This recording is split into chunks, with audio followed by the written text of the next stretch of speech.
क्या आपने कभी बर्फ की सुनामी देखी है? क्या होता है जब बर्फ की सुनामी आती है? क्या ऐसा हो सकता है कि समुद्र का पानी अपने आप ही रोशनी फेंकने लगे? और वो कौन सी जगह है जहाँ पर थंडरस्टॉर्म सबसे ज्यादा आते हैं? तो दोस्तों हमारे इस वीडियो को अंत तक देखिएगा, क्योंकि हम आपको बताने वाले हैं कुछ ऐसे खतरनाक नेचुरल फिनोमेना जिसके बारे में हम दावे से कह सकते हैं कि आपने पहले कभी नहीं देखे होंगे। Number 1, water spout. जैसा कि आप वीडियो में वाटर स्पाउट देख पा रहे हैं, ये जितना लाजवाब दिखता है उससे कहीं ज्यादा खतरनाक होता है। वाटर स्पाउट टॉर्नेडो और पानी के तूफान का मिला जुला रूप होता है। जब एक टॉर्नेडो किसी समुद्र के ऊपर से गुजरता है तो वाटर स्पाउट बनता है, जो ऊपर जाकर एक एक्स्ट्रा लार्ज हो जाता है। ये एक बड़ा डेंजरस रूप ले लेता है। हम आपको इसको नजदीक से देखने की सलाह बिल्कुल नहीं देंगे। ये वाटर स्पाउट हर साल कई बड़े बड़े पानी के जहाजों को समुद्र में डुबो देता है। जो लोग समुद्र के आसपास रहते हैं वो अपनी लाइफ में कभी ना कभी प्रकृति का ये खूबसूरत लेकिन खतरनाक नजारा एक बार जरूर देख लेते हैं। क्या आपने कभी ऐसा कोई नजारा देखा है? हमें कमेंट बॉक्स में जरूर बताइएगा। Number 2 is submarine volcano. इस इंफॉर्मेशन को लेकर हो सकता है आप में से कुछ लोग सोच रहे हो, अरे भैया क्या जमीन पर वोल्केनो की कमी थी जो तुम हमें समुद्र के अंदर भी वोल्केनो के बारे में बता रहे हो? मैं माफी चाहता हूं दोस्तों, लेकिन ये सच है और हम आपको फैक्ट ना बताएं ये कैसे हो सकता है। जमीन से कई गुना ज्यादा ज्वालामुखी समुद्र के अंदर पाए जाते हैं और जब ये फटते हैं तो इनमें मैग्मा ही निकलता है। बस फर्क सिर्फ इतना है कि अगर सबमरीन ज्वालामुखी फटता है तो मैक्सिमम केसेस में हमें ये भी नहीं पता चलता कि कोई ज्वालामुखी फटा भी है, लेकिन अगर फटते हुए सबमरीन वोल्केनो के आसपास कोई जहाज है या फिर कोई सबमरीन है तो फिर उसे डूबने से कोई नहीं बचा सकता। ये ऐसा जलजला है जिसे रोका नहीं जा सकता। ज्यादातर वोल्केनोज 8000 फीट या उससे नीचे ही पाए जाते हैं, लेकिन उससे ज्यादा खतरनाक बात यह है कि दुनिया की ज्यादातर बड़ी सुनामी का कारण यही होते हैं, और सुनामी कितनी खतरनाक हो सकती है ये तो हम सभी जानते हैं। नंबर 3, ब्रायनिकल। भाई लोग अब ये देखकर आप मुझे मत बोलना कि ये तुमने क्या बना दिया यार, क्योंकि इसमें मेरा कोई कसूर नहीं है। ये जो आप ब्यूटीफुल स्ट्रक्चर देख रहे हैं जो कि सफेद रुई की मीनार जैसा दिख रहा है, ये एक रुई से नहीं बल्कि बर्फ से बना हुआ है। इसे ब्रायनिकल कहते हैं और ये तब बनता है जब समुद्री बर्फ के ऊपर से समुद्री पानी लीक करने लगता है। साइंटिस्ट बताते हैं कि ऑस्मोसिस नामक प्रक्रिया के कारण ये होता है और कई बार तो ये कई मीटर ऊंचे भी बनते हैं। हालांकि इंसानों के लिए तो किसी भी तरह से खतरनाक नहीं होते जनाब, लेकिन समुद्र में रहने वाले जानवरों के लिए जानलेवा जरूर साबित हो जाते हैं, क्योंकि वो उसमें फंस जाते हैं और फिर कभी नहीं निकल पाते। अगर कभी अचानक से ये टूट कर गिर गए तो फिर तो जानवरों की खैर नहीं। क्या कहा आपने? देखना चाहते हो तो हमें बता दें।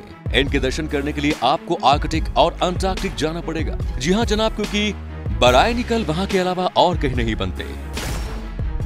Ice tsunami.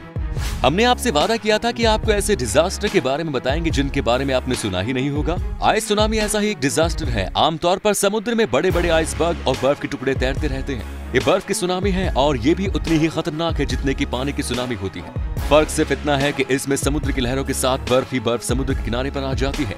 देखने में तो ये बहुत खूबसूरत लगती है, लेकिन ये इतनी खतरनाक होती है कि बड़ी बड़ी बिल्डिंगों को बस कुछ ही पलों में जमीन में मिलाते हैं और कुछ ही सेकंड में ये गांव को तबाह कर देती है। ये नजारा आपको कई बार कई किलोमीटर तक एक साथ देखने को मिल सकता है। ये प्रकृति के सबसे शक्तिशाली फोर्सेस में से एक है और कम से कम इससे लड़ना और जीतना मानव के बस में तो नहीं है। बर्फ की लहरों की ऊंचाई 40 फीट या उससे ज्यादा भी हो सकती है। हम ऐसा बिल्कुल नहीं चाहते कि जहां पर ये आइस सुनामी आए वहां पर आप तो क्या किसी भी इंसान का घर हो वो तबाह हो जाएगा। Number 5 is starling flux phenomena. चिड़िया तो आपने बहुत देखी होंगी, लेकिन हम आपको बताते हैं एक नन्ही चिड़िया के बारे में जो काफी खास है। साइज तो उसका जस्ट टेनिस बॉल के बराबर होता है, लेकिन ये नन्ही चिड़िया झुंड में रहती है। हाँ जी, हजारों के झुंड में। जब ये झुंड हवा में उड़ता है तो जो डिजाइन्स बनते हैं, जो पैटर्न्स ये नन्हे कलाकार क्रिएट करते हैं, उस ब्यूटी को डिफाइन नहीं किया जा सकता। और हाँ जनाब, इनके पैटर्न्स हरदम नए नए बनते हैं, मतलब अपने पैटर्न्स को ये कभी रिपीट नहीं करते।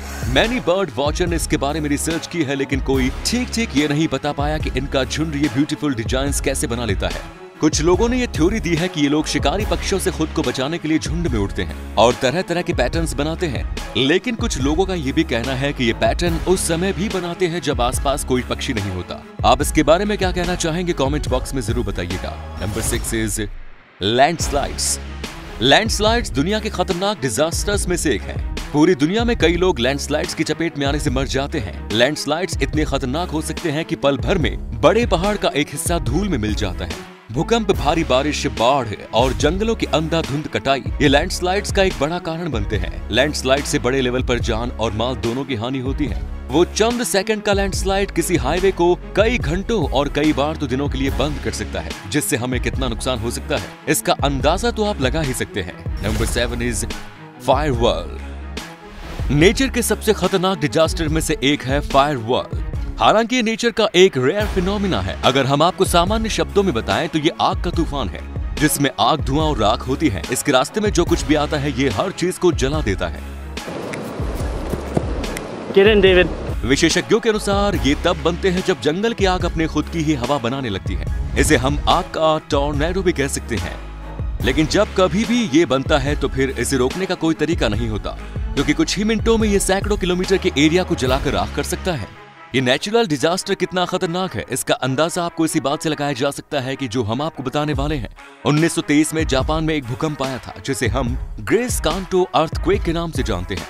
इस भूकंप के दौरान एक फायर वॉल बन गया था और उस भूकंप ने ऐसी तबाही मचाई कि 15 मिनट में ही 38,000 लोग खत्म हो गए। इस ट्रेजेडी को जापान की सबसे बड़ी दुखद घटनाओं में गिना जाता है। Number 8 is form storm.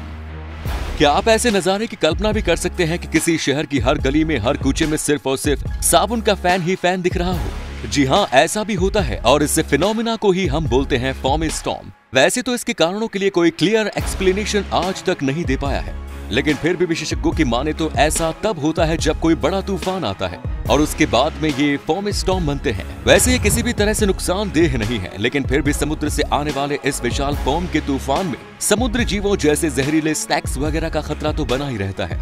जैसा कि हम लोग जानते हैं कि समुद्री स्नैक्स काफी जहरीले होते हैं। हालांकि ये फॉर्म स्टॉर्म आने के बाद में ऐसा लगता है जैसे सारे शहर को साबुन से चकमा दिया गया हो, लेकिन फिर भी कोई नहीं चाहता कि समुद्र का ये फॉर्म घर के अंदर भरा जाए।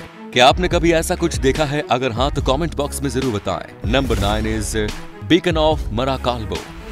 थंडर स्टॉर्म एक आम बात है, लेकिन क्या हुआ अगर कहीं लगातार थंडर स्टॉर्म बना ही रहे, इतने दिनों तक कि Guinness book of world records बन जाए? आइए आपको लेकर चलते हैं उत्तरी वेनेजुएला के लेक मैराकाल्बो के पास। जी हाँ, आपको जहाँ पर हमेशा थंडर स्टॉर्म देखने को मिलेगा और ऐसा खतरनाक थंडर स्टॉर्म आपने कहीं भी नहीं देखा होगा। साइंटिस्ट कहते हैं कि यहाँ पर बिजली चमकने से इतनी रोशनी होती है कि पूरे अमेरिका को ये रोशन कर सकती है। आज तक की रिसर्च के अनुसार साइंटिस्ट बताते हैं कि यहाँ पर ठंडी और गर्म एयर करंट्स जब टकराते हैं तो हवा में इलेक्ट्रिक चार्ज प्रोड्यूस होते हैं, जो कि इतनी रोशनी पैदा करते हैं। इसे देखने के लिए यहाँ पर दुनिया के हर कोने से लोग पहुँचते हैं, क्योंकि ये बहुत ही फेमस है। और एक बात तो बताना भूल ही गया, यहाँ की लाइटनिंग क्लिप्स को मूवी के स्पेशल इफेक्ट्स में भी यूज किया जाता है ना आश्चर्यजनक। नंबर 10 मिल्की सी फिनोमिना। कल्पना कीजिए अगर आपको पूरा का पूरा समुद्र ही नीली रोशनी से जगमगाता हुआ दिखे तो आपका रिएक्शन क्या होगा? आइए अब आपको बताते हैं कैसे फिनोमिना के बारे में जिसे आप कम से कम एक बार देखना जरूर चाहेंगे। मिल्की सी फिनोमिनन, जिसको केमारिल भी कहा जाता है, ये महासागरों में करीब 16,000 वर्ग किलोमीटर के एरिया में पाया जाता है। ये एरिया ऐसा है जिसमें पानी अपने आप ही रोशन होता रहता है। समुद्र यात्रा करने वाले लोगों ने और मरीन्स ने इसके पहले भी कई बार दावे किए थे कि समुद्र में पानी से कई बार नीले कलर की रोशनी दिखती है, लेकिन इसके बारे में पक्के तौर पर कभी कोई कंफर्मेशन नहीं हो सका। लेकिन फाइनली इसके बारे में हमें 2005 में पता चला। वैज्ञानिकों ने इसके बारे में बताया कि इसमें बायोल्यूमिनेसेंट बैक्टीरिया होते हैं, जो कि किसी भी तरह की हलचल होने पर ब्लू लाइट के अलग अलग शेड्स रिलीज करने लगते हैं और हमें पूरा का पूरा समुद्र ही रोशन दिखाई देता है। इसे देखने और आनंद उठाने के लिए दुनिया भर से लोग पहुंचते हैं। हालांकि ये किसी भी तरह से खतरनाक नहीं है, लेकिन लोग इसका आनंद उठाने के लिए समुद्र में कई बार डाइव लगाते हैं। अगर आप इसका आनंद उठाना चाहते हैं तो आपको उत्तर पश्चिमी हिंद महासागर में जाना होगा, क्योंकि मिल्क सी का ज्यादातर हिस्सा हिंद महासागर में ही पाया जाता है। तो वीडियो कैसा लगा कमेंट बॉक्स में जरूर बताइए। अगर आप किसी स्पेशल सब्जेक्ट पर वीडियो देखना चाहते हैं तो कमेंट में इन्फॉर्म करें हमें।